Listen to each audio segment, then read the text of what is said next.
Hans ചോദിച്ചത് നൽകാത്തതിന്റെ വിരോധത്തിൽ ഇതര സംസ്ഥാന തൊഴിലാളിയെ കുത്തി പരിക്കേൽപ്പിച്ച സംഭവത്തിൽ പ്രതി പിടിയിൽ. കഴിഞ്ഞ ദിവസം വൈകിട്ട് കുന്നംകുളം താലൂക്ക് ആശുപത്രിയിലാണ് സംഭവം.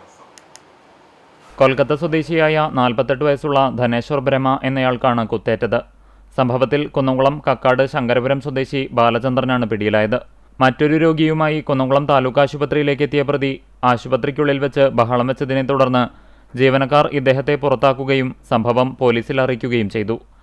തുടർന്ന് പ്രതിക്കൊപ്പമുണ്ടായിരുന്ന മറ്റൊരു സുഹൃത്ത് പ്രതിയെ ആശുപത്രിയുടെ ഫാർമസിക്ക് സമീപം കസേരയിലിരുത്തി.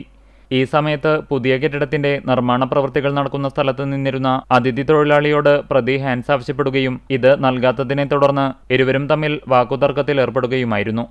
പ്രകോപിതനായ പ്രതി കയ്യിൽ കരുതിയ കത്തിയെടുത്ത് അതിഥി തൊഴിലാളിയെ ആക്രമിച്ച് ഗുരുതരമായി പരിക്കേൽപ്പിച്ചു. പരിക്കേറ്റ അതിഥി തൊഴിലാളി കുന്നംകുളം താലൂക്ക് ആശുപത്രിയിൽ ചികിത്സ തേടി.